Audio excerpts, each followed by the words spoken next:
Je m'appelle Victoria, je suis cavalière professionnelle de dressage.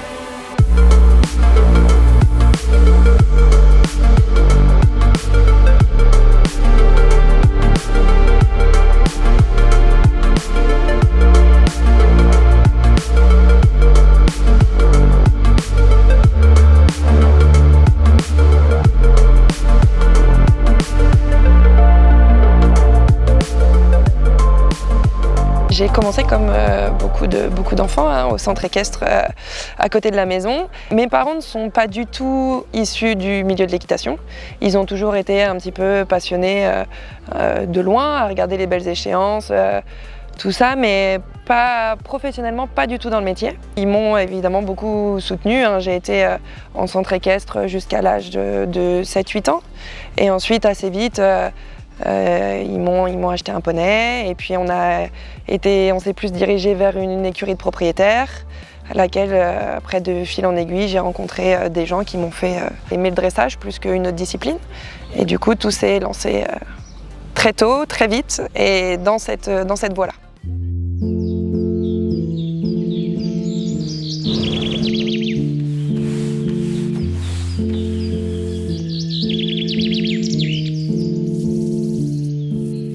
J'ai débuté en CSO et en complet à la rencontre d'une personne qui est Myriam Duvauchel, qui avait une écurie à 3-4 km de là où on habitait à l'époque, qui m'a fait rencontrer Philippe Limousin, son mentor par la suite. Et c'est de là que je suis partie là-dedans et que je me suis spécialisée et que j'ai adoré ça, quoi. J'ai fait ma première finale des jeunes poneys SHF à Saumur à l'âge de 9 ans.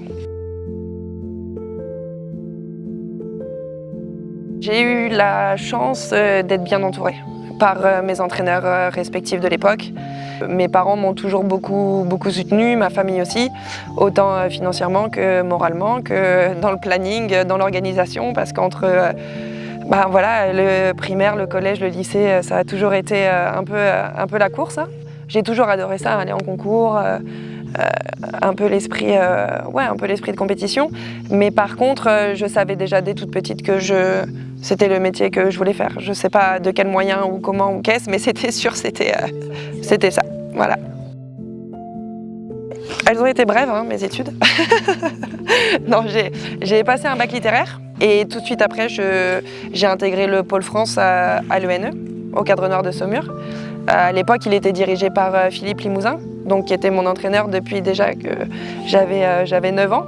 Donc je l'ai intégré l'année de mes 18 ans, surtout pour Philippe et aussi pour tout le cadre que nous mettait à disposition le Cadre Noir, c'est-à-dire les installations, des grands entraîneurs, beaucoup de facilité pour aller en concours. C'était super et du coup j'ai passé en parallèle du pôle France, j'ai passé le BPGEPS, donc moniteur, et le diplôme d'entraîneur qui nous était mis à disposition au Cadre Noir.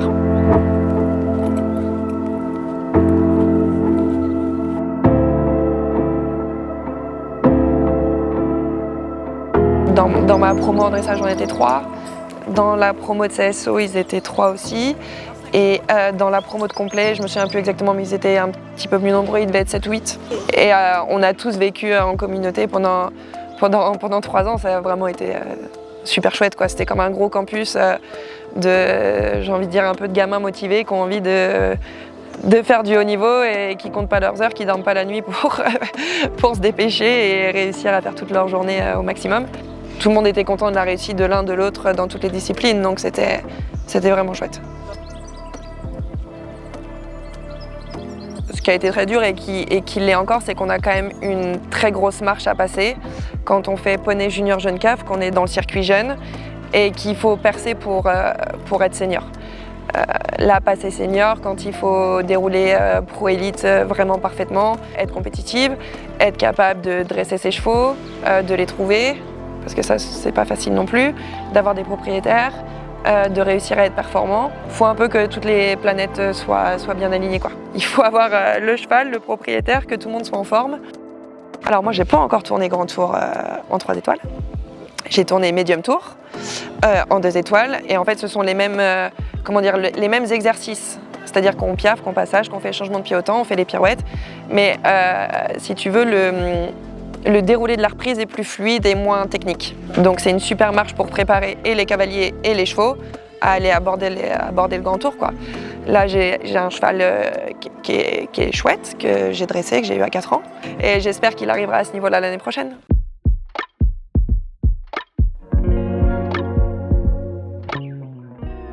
Et après, on a une relève qui est sympa, mais je peux pas dire ils vont faire le Grand Prix parce que tant qu'ils y sont pas, il peut se passer vraiment beaucoup de choses, qu'ils se blessent, qu'on pense qu'ils aient les capacités et puis qu'au final, quand il faut le dérouler, ils les ont plus, ou pas, ou on s'est trompé. Et souvent, même si on a des bons chevaux qui peuvent le faire, l'aspect financier fait que s'ils nous appartiennent, on peut pas les garder éternellement, quoi. Malheureusement, il y a une réalité économique et sportive qu'il faut prendre en compte et c'est jamais simple parce que quand on les vend à 8 ou 9 ans qui sont aux portes du Grand Prix, oui, c'est sûr, financièrement on a gagné de l'argent, mais par contre sportivement pour la personne qu'on est, ça reste quand même un peu une claque, quoi. Après c'est aussi une satisfaction, hein, de les voir dérouler Grand Prix avec quelqu'un d'autre en se disant que même si on les a vendus jeunes, vieux, presque prêts ou pas prêts, de les revoir après, c'est quand même sympa. On se dit qu'on n'a pas mal fait notre boulot, mais de temps en temps on se dit j'aurais bien aimé quand même être à sa place, c'est chouette. C'est chouette, mais bon, il faut réussir à avoir des propriétaires qui nous suivent, qui sont passionnés, qui ont les moyens de le faire, parce que ça coûte quand même pas mal d'argent. Après, pour moi, pour faire un bon cheval de Grand Prix, il faut évidemment les allures. Et il faut une notion d'équilibre, un cheval qui se tienne tout seul vers le haut. Un cheval qui est vraiment cette envie d'aller vers le haut et vers l'avant. Et un cheval qui est un équilibre horizontal ou descendant, là, ça sera vraiment beaucoup plus difficile et pour le cavalier de l'emmener jusque-là et pour le cheval physiquement de tenir tous les efforts qu'on lui demande. Après, il faut qu'ils aient de l'énergie, que ce soit des chevaux qui soient un petit peu, un peu fiers, un peu très énergiques, des chevaux qui aiment se montrer, quoi, qui aiment être beaux, quoi, qui se disent c'est moi qu'on regarde, et une prestance. Et ensuite, le mental.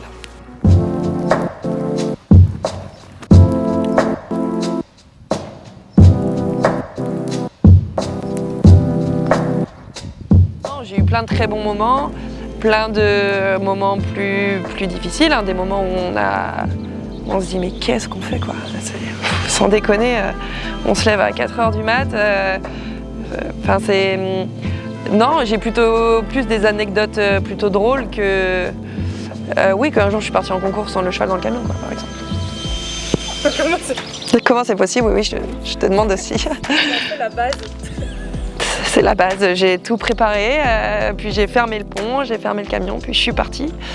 Et au bout de 3-4 km, c'était un cheval qui voyageait pas super de base, et je me suis dit, putain, il fait vraiment pas de bruit aujourd'hui, il voyage bien, hein.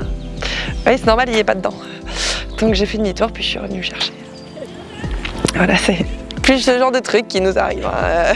D'accord, ok.